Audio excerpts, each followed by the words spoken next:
25 years ago, I had a big choice to make, a big job to fill.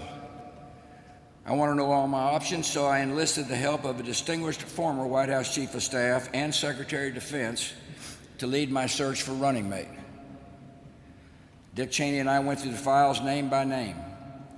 We talked over the various qualities I was looking for in a vice president: preparedness, mature judgment, rectitude, and loyalty. Above all, I wanted someone with the ability to step into the presidency without getting distracted by the ambition to seek it. After weeks of these meetings, I began to have a thought I could not shake. I realized the best choice for the vice president was the man sitting right in front of me, and I told him that. At such a moment, most in his position would have jumped at the chance, but Dick stayed detached, and he analyzed it. Before I made my decision, he insisted on giving me a complete rundown of all the reasons I should not choose him.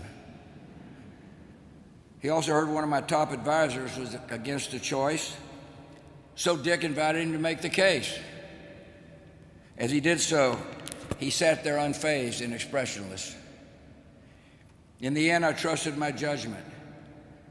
I remember my dad's words when I told him what I was planning. He said, "Son, you couldn't pick a better man." The way this all unfolded followed a pattern in Dick Cheney's life. Summing up his career a few years ago, he said, "A few breaks came my way, and one job always led to another, in a life that's taken me far to more places than I ever expected."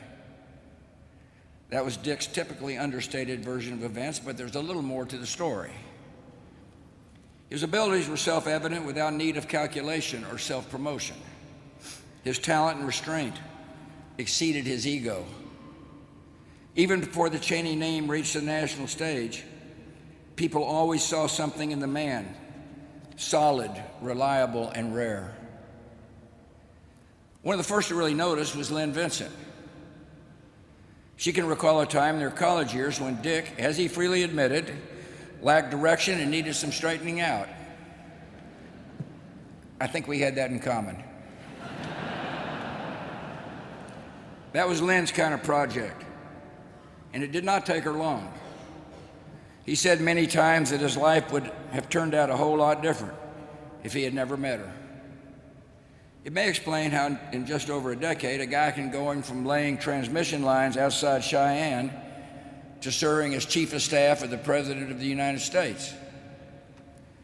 In Dick's telling, those years working for Gerald Ford were special and formative. He cherished the association, and the high regard went both ways.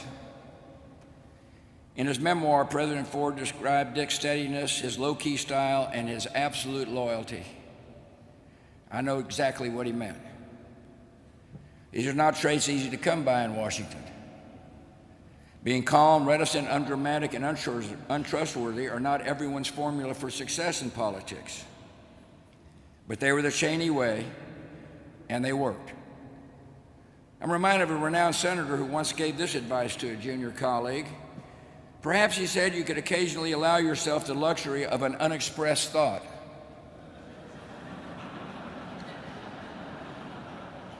Dick Cheney was like that, sparing and measured with words. In a profession that attracts talkers, he was a thinker and a listener. And when he did speak up, conveying thoughts in that even tone of voice, that orderly, unexcitable manner, you knew you were getting the best of a highly disciplined mind. No colleague, no legislator, no foreign leader who ever met Dick Cheney ever doubted that they were dealing with a serious man.